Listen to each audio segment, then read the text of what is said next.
Hello. Hello, Andrew. Hi. How you doing? Good. How are you? Can you hear me all right? Definitely. Good. Yeah, I'm good. I'm still figuring out this myself.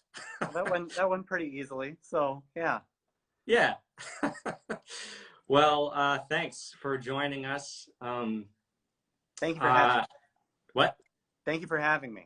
Yes, Happy of to be here. course. Um, I want to talk about War of the Worlds. I want to talk about your work as an author, what we can expect from you in bookstores.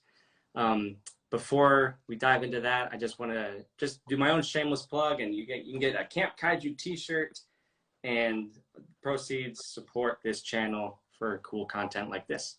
So enough about me. Andrew, you are an author of science fiction.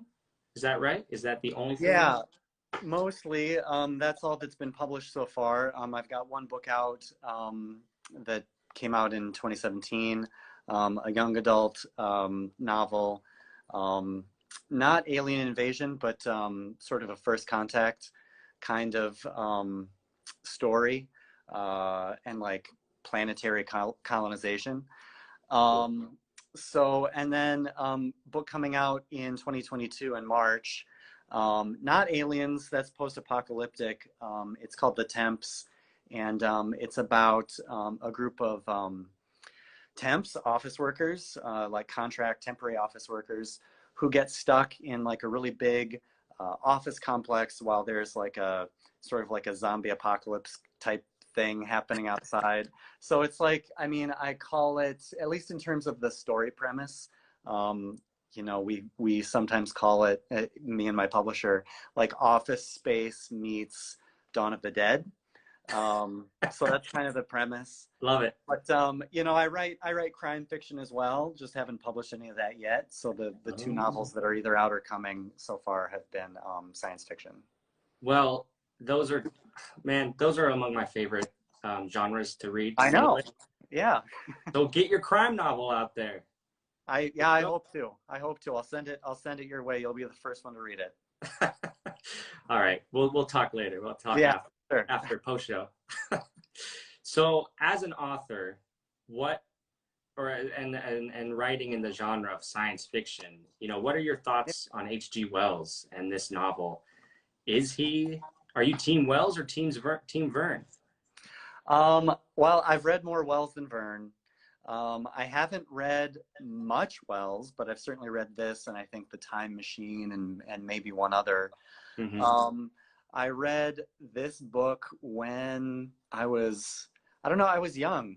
I was maybe like 12 or something like that, and I really liked it. And I was actually kind of reading the plot summary recently.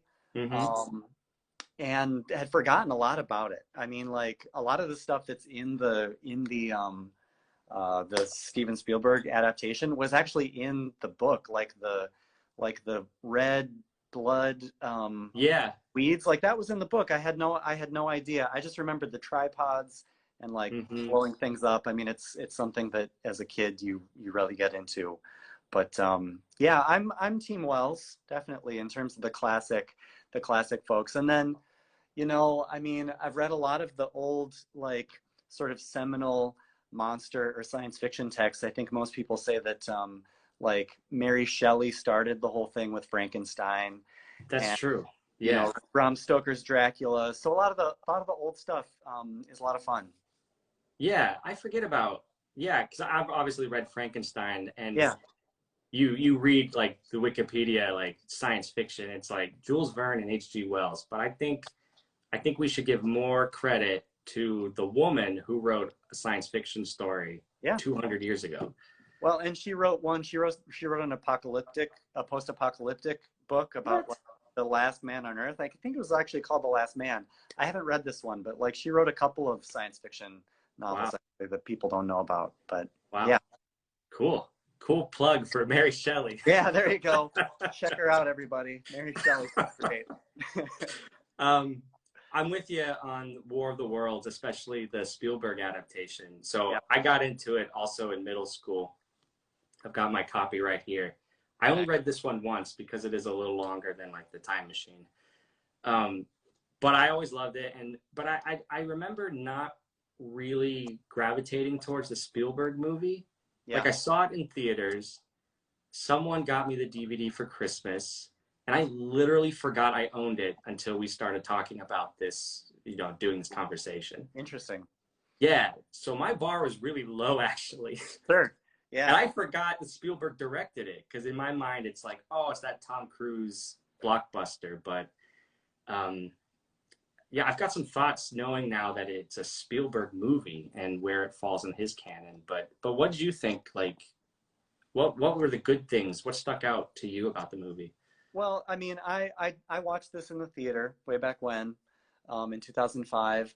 I had been paying a lot of attention to Spielberg back then because he'd been directing some movies that I found interesting. I mean, starting with like AI and Minority Minority Report? Report. Yeah, Yeah. he was doing some like dark science fiction stuff Mm-hmm. there in the early aughts.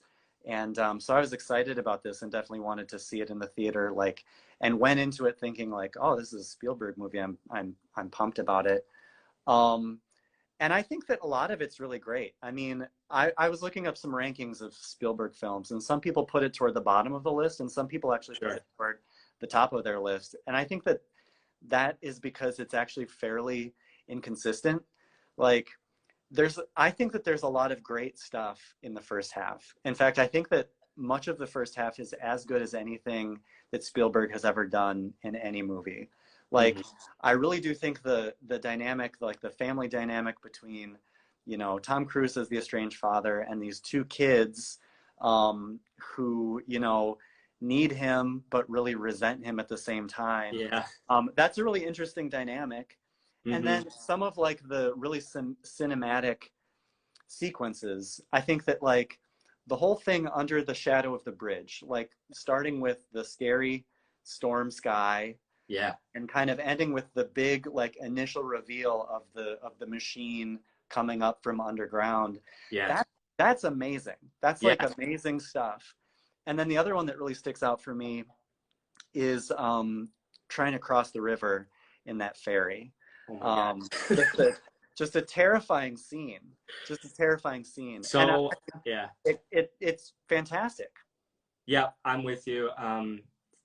Well, yeah, so my good for this movie is exactly what you just said. The reveal of the tripod gave me chills, and that was the first time watching it I went, okay, okay, now Yeah, you've got my attention. Like, that's right.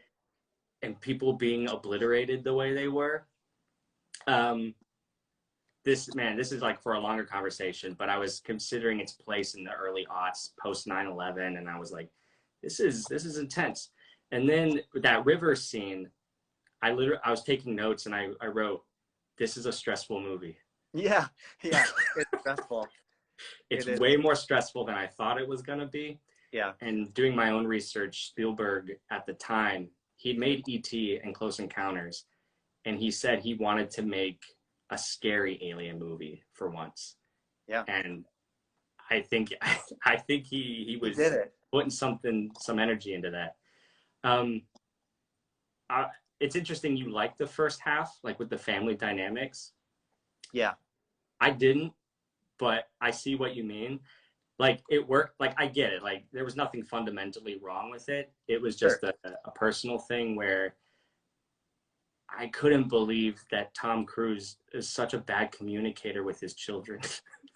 Yeah. And like he's legitimately like a bad father in the movie. Yeah. And he's a really bad dad. There's even something where it's a subtle thing, but like he's telling his son Robbie to get back in the house, and he does something with his hands at some point that kind of like Yeah. he does that, which makes you think that like he's threatening like actual violence against Or his son. he's hit him or something. Yeah. Yeah, and I'm like, oh, this is he's not a good father. And Like, yeah, I'm go trying to, and I want to be specific because it's fine to have unlikable characters in stories. for sure. You want that. I think, and it's totally personal, maybe it's not a fair criticism, but I think Tom Cruise, casting wise, who I love, typically, he's like a great dramatic actor, but he's also really likable as an actor for me. You want And to so it just kind of was a little jarring to see him play such an asshole. Yeah. But I was like, that's hard for me to believe, but I'll go with it. Yeah, and I mean it's kind of cringy. I feel like even the scene where he's making peanut butter sandwiches for the kids, and Yeah. he's trying to be really funny, and he's like, he's like dealing the bread like they're cards, and they're just like, Dad, you're a jerk. Like it's awkward to see him try so hard and to be so bad at it. But that is the Spielberg thing. I mean, I think that's what I like about it is that this is the interesting thing about old stories that get adapted and readapted, is that every time they get readapted, they get filtered through a new cultural context, which is kind of what you were talking about with like the post 9/11 context. And you've even got the daughter saying, is it the terrorists? She thinks that it's the terrorists attacking and not aliens. Yeah. But then you've also got Spielberg bringing his concerns to the table, and Close Encounters in E.T., which you mentioned, both have like absent fathers or fathers abandoning their children, and it's just a concern that comes through in a lot of his work. I mean, I think it's an interesting dynamic in the movie, and for me, once Robbie leaves, there's these three people. He's always saving the kids, but every time he saves them, eventually like they might hug him or something like that, but then they'll go to each other. Yeah. And then he'll literally be like visually isolated from them. So that's like a thing that Spielberg is doing over and over again, which is like he's trying so hard and he's literally saving the kids from dying, but they still don't trust him. Yeah. And that's just kind of the dynamic of the first half of the film. Then Robbie leaves, and then they go, instead of like the third character who kind of replaces Robbie is this like kind of crazy guy played by Tim Robbins. Yeah. And that for me is the moment that the movie goes like decisively south. I don't think that very much in that like basement cellar with Tim Robbins works very much at all. The movie just kind of settles. Yeah. And literally they have settled into a basement. Which keeps the halting of that action. Like the physical action has stopped. The story has stopped. A lot of stuff's happening outside the windows. It is. But I don't think it's, maybe there's an effective way to still keep it compelling, but I think it's lacking too. Yeah. It gets a little confused or something. I don't love the Tim Robbins performance. Like the accent that he's doing is a little bit strange. I don't totally know what his deal is. Like he seems to have some theories about like what's going on that don't really add up. And I mean, just cinematically, like Spielberg is such a cinematic director. Like he's always telling the story visually. And I just think that once they get into that basement, things are a little bit less interesting visually. And it's kind of like a repeat of that scene from Jurassic Park where they're hiding from the raptors in the kitchen. Yeah, I thought the same thing. They do that, but it's not as good as the Jurassic Park scene. And they kind of do it twice. They do it with kind of this like the aliens send this sort of periscope thing and they're hiding from the periscope. And then that leaves and you breathe a sigh of relief. But then some actual aliens come in. Yeah. It's like, oh, now we're doing the same scene right again, and it just kind of feels redundant. Yeah.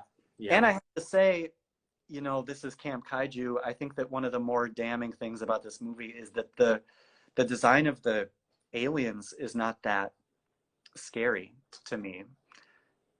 Well, I'm interested in your opinion. No, I thought about that too, because it really struck me that they have very they have big eyes and they have round faces and they look really friendly, actually. They kind of look cute, actually. Yeah, in some ways. And I don't know, I kind of liked messing with our expectations in that way.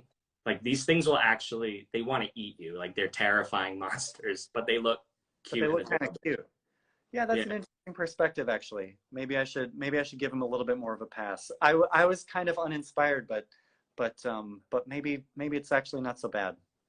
I don't know. I think in that way with the alien design, Spielberg's harkening back to maybe like a more 50s version of what a Martian is like. They have like big fingers and they have big faces. And I kind of like that, tapping back into our preconceived notions of what a Martian is rather than giving us something new like the monsters in a quiet place or something really weirdly terrifying. Well, and like Independence Day, which you've seen, I feel like Independence Day drew Yeah. a lot from like the H.R. Geiger um, design of the aliens in like the Alien movies. Yeah. And Um, yeah. And I feel like and like, that, these are different than that. yeah. So, I didn't, I feel like the alien design from Alien, I feel like I see that a lot in contemporary alien movies, yeah, like Independence Day and A Quiet Place. They have big arms and huge I don't head. know. I wanted a throwback alien. So this kind of met your Yeah, expectations for monsters. yeah. But for a over 100-year-old story, Yeah. it's kind of what I wanted. Well, and then the other thing that always kind of throws me about the middle to the end of the movie is that you start to get actual speculation about what the aliens want, and you get this thing where they're harvesting humans for their blood to Yeah, create like weird plants, and it just kind of it doesn't make sense because like they're vaporizing humans. If they're coming to harvest our blood, why are they killing people? It true. it's visually compelling. Yeah, Um, the the um the red like veiny weeds are just like so disgusting yeah, and amazing. But it never made sense to me. But then I looked it up, and it's like it's in the movie. I always thought that, or it's in the original book, and I always thought that that was something that some screenwriter brought to the thing. But no, it's original. I had no yeah. idea. Yeah, me neither. And honestly, it just makes me realize I should reread the book. And I really want to now. I mean, Yeah, I've got a dozen other books I want to read, including your own. I want to read The Exo Project. thank you. Got it right back there somewhere. Actually, Me versus Wells. I won't be. well, well, alphabetically, you're next to Philip K. Dick. So Oh, that's pretty good. I feel like it's a Okay. good combo there. I'll accept that. Yeah, for sure. Um, yeah, okay, Well, one more thing. yeah, go ahead. Let's just indulge ourselves really quick. One good thing I liked about it towards like the middle to the end. Oh, the battle, the ridge where Robbie goes running off. Yeah, that's a great I scene. thought, whoa, it all makes sense. It's a war of the worlds, and Spielberg is tapping into his Saving Private Ryan Yeah, experience. It felt very like a war movie. And with all the crowds of people, they felt like refugees moving through camps, you know, and I was like, okay, this is Spielberg knows what he's doing here, and I really appreciated that. yeah, and it's definitely like all the feelings, all the like post 9/11 feelings, even like Katrina a little bit, you know, people Yeah, becoming refugees. Like there's a lot of stuff going on in there, and a lot of stuff that I feel like Spielberg was processing from recent history. yeah. So Well, what do you think? Do you think this is going to be a modern classic, or do you think we won't be talking about this in 10, 20 years? I think that it will be talked about as kind of like an oddity of Spielberg's body of work.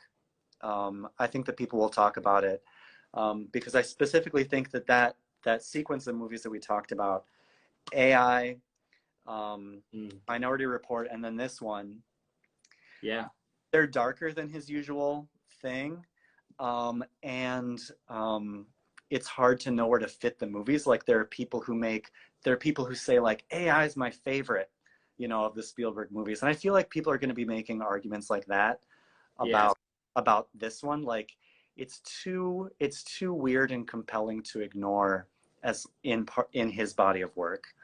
yeah. Um, yeah, I, that's my feeling. I can agree with that. I'm going to call it, as far as Spielberg's canon, it's an underrated Yeah, classic. I think that's true. I think people should give it a second look for sure. Yeah, I agree. Yeah. All right. Well, thank you so much. This Thank was you. great. This is a really fun story to nerd out on, and we didn't even touch the radio drama. There's a 50s version. There's a TV show out right now, which I only just discovered. Me too. Yeah. Um, so much, but let's just start with reading it. Yeah, for sure. All right. See you around, Andrew. Thanks a Thanks so lot. much. Bye. Yep. Bye-bye.